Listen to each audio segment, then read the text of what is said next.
Ոմանք Կահիրեում ասում են, թե Եգիպտոսի հին հաստատությունները խոչընդոտում են պայքարը եւ միաժամանակ հույսն է շնչում, որ իրավասու կառավարությունը կկարողանա հաղթահարել դժվարությունները։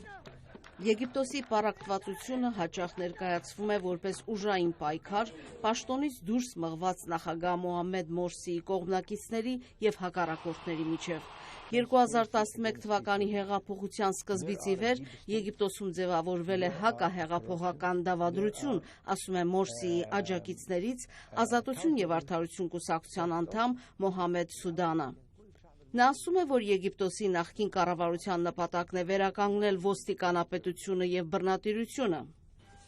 Հրատարակիչ եւ քաղաքական վերլուծաբան Հիշամ Կասեմը սակայն Մոհամմեդ Մորսիին է մեղադրում ստեղծված կացության համար։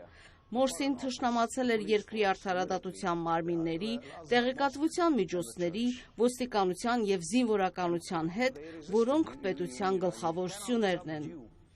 Մահմեդական եղբայրություն կազմակերպությունը պնդում է, թե փորձել է վերջ դնել իսլամիստների եւ նախկին կառավարության ընդդիմադիրների միջև բաժանվածությանը, սակայն Մոհամմեդ Սուդանի համաձայն շինծու ճգնաժամերը շարքային եգիպտացիներին իրենց դեմ են տրամադրել։ Եվ կացությունը հանդարտվել էր միայն, երբ զինյալ ուժերի գլխավոր հրամանատար Աբդել Ֆաթահ էլ-Սիսին ստանձնել էր վերահսկողությունը։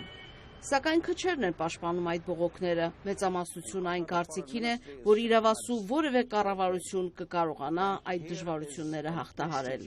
Իսկ մինչ այդ ճնշումներն ու ծանր կացությունը, որի դեմ հեղափոխականները պայքարեցին 2011 թվականին, շարունակվում են։ Անցյալ շաբաթ օրը Մորսիի աջակիցների սպանության դեպքերը Կահիրեում տխուր հիշեցում էին այն մասին, որ նախորդ կառավարության մութ գործելակերպերը դեռևս հզոր են։